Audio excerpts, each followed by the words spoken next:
Everyone, so let's now focus on objectives of the firm. So this is a really important lesson to understand the analytical points that you'll be able to bring up in relation to any essay on the aims of firms. In our next lesson, we'll be looking at some of the evaluative points, but we've got a lot to cover here, so let's get stuck in.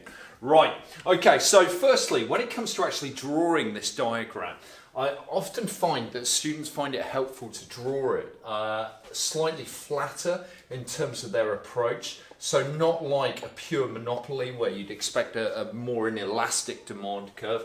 But yeah, we can see that we've got a far flatter interpretation on this diagram that I'm illustrating here. Likewise, marginal cost is also a lot flatter, and this is going to correspond, of course, to a flatter shaped average cost curve. And let's just illustrate that in. Now, this can just help to ensure that you don't end up mixing up the different points that you want to highlight, and that there is real clarity in your diagram. So make sure you draw this nice and large, and maybe consider focusing on drawing it in a relatively flat design or more elastic approach. Okay, so first up, let's start with the conventional objective for firms, and that is, of course, profit maximisation. When it comes to profit max, well, we know that is where MC equals MR. So that is the point that we need to look at. Why is that the case? Well, of course, here marginal revenue is greater than marginal cost all the way to this point here. And then as soon as you reach this point here, you can see that the marginal cost, the cost of providing that next extra unit of output, is greater than the marginal revenue earned from that next extra unit of output. So that is a really, really important point to be aware of. I'm just going to refer to that as QPM. So that is the quantity that will be produced should the firm really be focused on profit maximisation as their primary goal. Okay, we can see that that corresponds with a price level of PPM. Okay, so price and profit maximisation scenario there. Okay, right. Nice and straightforward. We would also be able to highlight, should we wish to, the actual area of supernormal profit that can be generated, and that is, of course, the area where average revenue is greater than your average cost. Okay, so you can see that average revenue is greater than average cost right up to this point here, and then you take that line across and highlight that area of supernormal profit that is attainable there. The good thing about achieving such an objective is, of course, that you have those supernormal profits that can be reinvested into the business to improve the longer term efficiency, the longer term innovation that's actually generated within the business. That can help to actually improve the services that you provide consumers in the future, and therefore help to provide greater consumer surplus in the future. Okay, so that's an advantage. The downside, of course, is the fact that there is this big triangle. Now, if we're considering that this is an industry diagram, which of course we are, then our marginal cost curve is effectively our supply curve. So the supply curve runs as so according to the marginal cost, and our demand curve is the average revenue curve. So we can see that there is that area of deadweight economic loss, potential gain in economic welfare that can be enjoyed if the firm was to actually produce more output.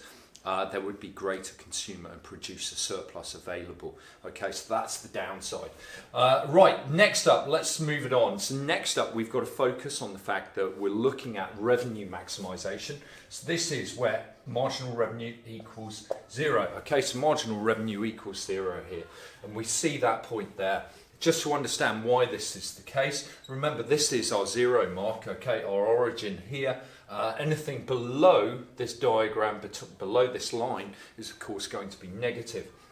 So we can see as we produce more and more output, the actual marginal revenue, the addition to total revenue provided by that next unit of output, is increasing. And that means your total revenue is rising right up to this point, and then marginal revenue turns negative, and that would of course mean that your total revenue begins to come back down. Okay, so this is therefore going to be your point at which you will achieve revenue maximisation. Okay, so let's just put PRM, QRM, okay, just to highlight that this is our point of revenue maximisation. Okay, this is going to be very good news in terms of cash flow for the business in generating cash flow. It's also going to allow the business to generate a decent amount of market share as well, given the much lower price we see against that of profit maximisation.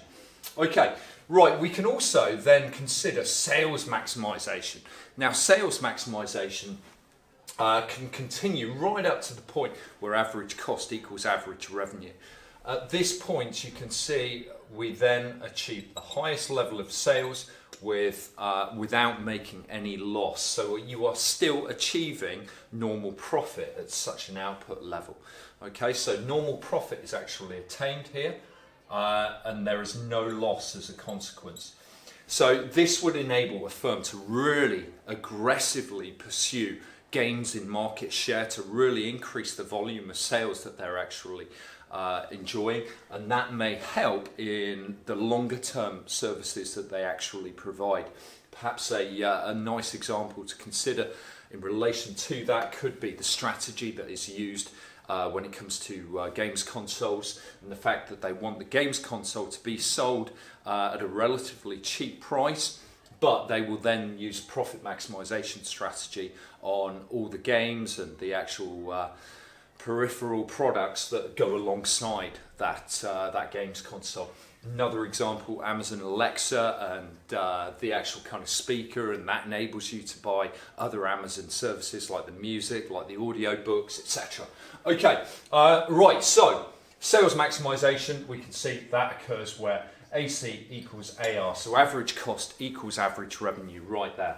Okay, great stuff. So those are our three conventional business objectives that we look at. Now, it's worth also just reminding ourselves of the elasticities that are evident within this demand curve. Now, the point at which we're dealing with unitary elasticity, i.e. price elasticity of demand equaling -1, is right here, okay, where revenue is actually maximized. So we've got a unitary price elasticity of demand.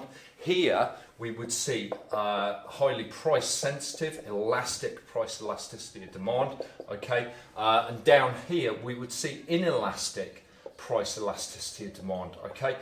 So it's well worth considering all those respective points and just understanding how firms can use elasticities and price elasticity of demand to actually influence their decision making.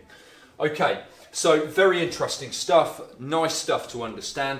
Let's just have a look at some other alternative objectives that might be pursued. Okay, so firstly, it could be about growth maximisation. I'll just come over here to look at this. So we've got growth maximisation. When it comes to growth maximisation, well, this is relatively similar to sales maximisation, but you really want to pursue that growth, and therefore you may be using some of that cash that's generated by generating such scale in terms of undertaking takeovers or mergers, acquisitions of other companies to allow you to actually really develop that scale on a much higher level. It could be about long run profit maximisation. There's a couple of firms that really focus on the long run and have become very, very well renowned in doing so. For instance, Amazon, Netflix, their long run profit maximisation is really about sacrificing short-term profits to increase the scale of the business in the future and to generate what Amazon and Jeff Bezos calls so-called network effects. Network effects to generate more and more sales within the Amazon ecosystem.